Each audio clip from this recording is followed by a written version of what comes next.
কপাল সব গন্ডগোল।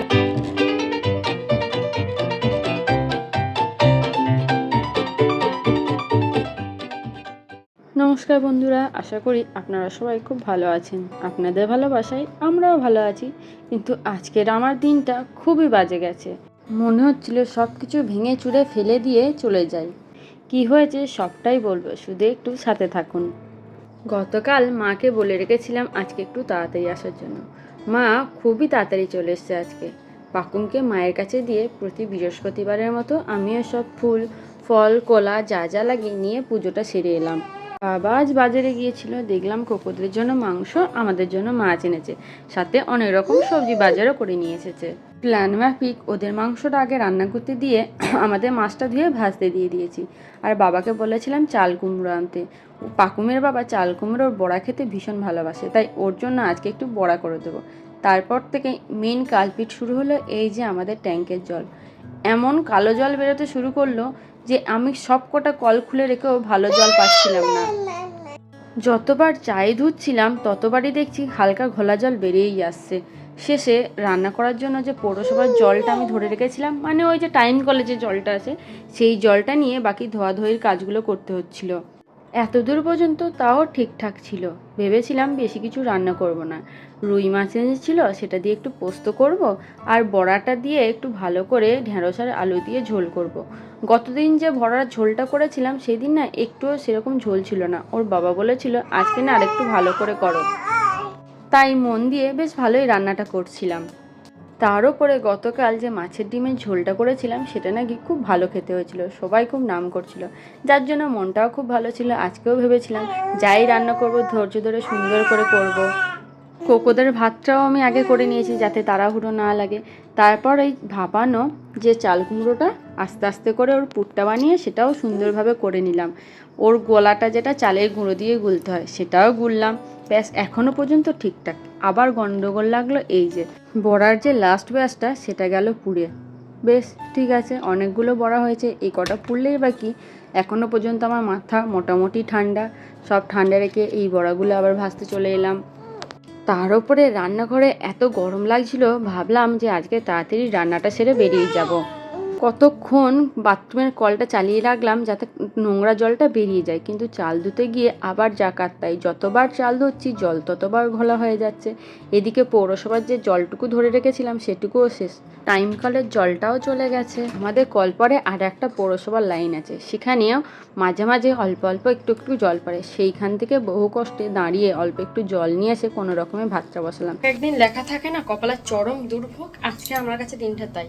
ভাবলাম বিশেষ কিছু করবো না, যা করবো তাড়াতাড়ি হয়ে যাবে। আর এমন পড়ার কপাল আমার, এমন পড়ার কপাল, সব গন্ডগোল হয়ে যাচ্ছে। মানে এত পরিমাণে আমার টেম্পটেড লাগছে, বিরক্তি লাগছে, মানে আমি বলে বোঝাতে পারবো না। এবার আগে এত তাড়াতাড়ি এত কিছুতে আমার রাগ হতো না। বর্তমানে বেশ কিছু দিন ধরে লক্ষ্য করছি যে যদি কোনো কিছু গন্ডগোল হয়ে যাচ্ছে আমার সেটা আউট অফ কন্ট্রোল হয়ে যাচ্ছে, আর ভীষণ রকম রাগ হয়ে যাচ্ছে। আমি কোনো রাগই কন্ট্রোল করতে পারছি না। গতকালের অনেকটা ডাল ছিল, তাই আজ আর ডাল করিনি। আমার খেতে যাওয়ার আগে দেখছি ওই ডালটাও নষ্ট হয়ে গেছে। শেষে তাড়াহুড়ো করে আবার ডাল রান্না করলাম। এমনিতেই এত গন্ডগোল হচ্ছে, তার উপরে যে দুধটা জাল দিলাম সেটা রাখতে গিয়ে খানিকটা গেল উল্টিয়ে পড়ে। এবার বলুন তো রাগটা আর কী করে সামলাই। ঠিক পাকুম এখন যেরকম করে আমাকে রাগ দেখাচ্ছে, আমার অবস্থা তখন ওই রকমই হয়েছিল। দুপুরে উপরে যাওয়ার পর পুরো মাথায় ভালো করে আমি জল ঢাললাম। তারপরে যাই হোক সবাইকে খেতে দিলাম, খাওয়া দাওয়া করে ওপরে গিয়ে একটু ঘুমালাম। তারপরে এখন মনে হচ্ছে আমার সিস্টেম আবার রিস্টোর হচ্ছে। তার সাথে এখন সন্ধ্যেবেলায় নিজেকে একটু রিওয়ার্ড দেবো। অনেক দিন খাইনি, বিশ্বাস করুন। দুধ আর চা এনেছি, আর এই বিস্কুটটা, এটা আমার ভীষণ পছন্দের বিস্কুট। সন্ধেবেলায় জানেন তো ভীষণ মেঘ করেছে, বিদ্যুৎ চমকাচ্ছে। কারেন্টটা চলে যাওয়ার আগে পাকুমের মুড়িটা ভালো করে গুঁড়ো করে নিই, ওটা না শেষ হয়ে গেছে। আজকে আবার ওকে মুড়ির গুঁড়োর সাথে একটু দুধ মিশিয়ে খাওয়াবো। জানেন তো পাকুম হওয়ার আগে আমার সাথে যতই খারাপ হোক, যতই গণ্ডগোল হোক, সেটাকে আমি সবসময় পজিটিভ ওয়েতে নিতাম। আমার না এত তাড়াতাড়ি এত রাগ হতো না। আর এখন সামান্য সামান্য কথাতে, সামান্য সামান্য ঘটনাতে এত রাগ হয়ে যাচ্ছে যে আমার কিচ্ছু ভালো লাগছে না। মনে হচ্ছে সব ছুঁড়ে ভেঙে ফেলে দিয়ে আমি চলে যাই। দুপুরে যখন একটার পর একটা সমস্যা হচ্ছিল, তখন এত রাগ হচ্ছিল, একবার মনে হচ্ছে কুকারটা ছুঁড়ে ফেলে দিই, একবার মনে হচ্ছে যেটুকু দুধ পড়ে আছে সেটাকেও উল্টে দিই, একবার মনে হচ্ছে যে রান্না করছি দূর আর রান্নাই করব না, কড়াইটা ধরে আমি ফেলে দিই।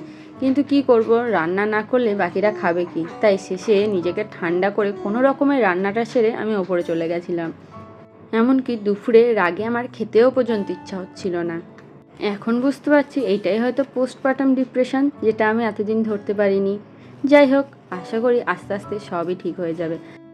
দেখছেন দুষ্টুটা কেমন বদমাইশি করছে, ওর দাদাটা ঘুমাচ্ছে আর তার ন্যাজ ধরে টানাটানি করছে।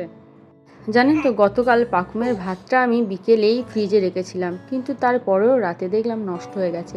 তাই আজকে দুপুরে খাওয়া দাওয়া শেষ করেই যা যা তরকারিপত্র আছে ফ্রিজে ভরে দিয়েছি, এমনকি পাকুমের ভাতটাও ফ্রিজে রেখে দিয়েছি।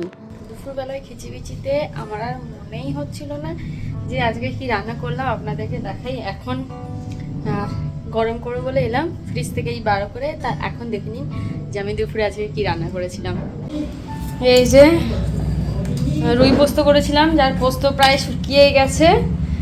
আর এই যে বড়া দিয়ে, ঢেঁড়স দিয়ে আলুর ঝোল। আমের চাটনিটা আগের দিনেই ছিল অনেকটা, যেহেতু করে রেখেছিলাম। আর এই যে সেই বড়া শেষ হয়ে গেছে, আর এই এক পিসি পড়ে আছে। আর লাস্ট মোমেন্টে প্ল্যানে যেটা ছিল ডাল। ব্যাস, এই ছিল আজকের দুপুরের মেনু। আর বিশেষ কিছু করে উঠতে পারেনি। জানেন তো, আজকের মাথাটা গরম করার আর একটা কারণ কী ছিল, যেহেতু আমি তাড়াহুড়ো করতে চাইছিলাম অথচ হচ্ছিল না, আর সকাল থেকে একবারও মেয়েটাকে নিতে পারিনি, যার জন্য মনটা আরও খিচিবিচি করছিল। দুপুরবেলায় খেয়ে দিয়ে আসার পর যখন ওকে একটু কাছে নিলাম, কী যে আনন্দ হচ্ছিল আর কী যে শান্তি লাগছিল, সেটা আর বলে বোঝাতে পারবো না। অনেকক্ষণ পর মাকে পেয়ে ওরও ভীষণ আনন্দ হচ্ছিল, যেটা ওর হাবভাব দেখেই বোঝা যাচ্ছে। ওর সাথে মোটামুটি আমি 4:30 পর্যন্ত খেলেছি, তারপর ওর দিদা ওকে ঘুম পাড়িয়ে দিল আর আমি 4:45টার দিকে ঘুমাতে গেলাম।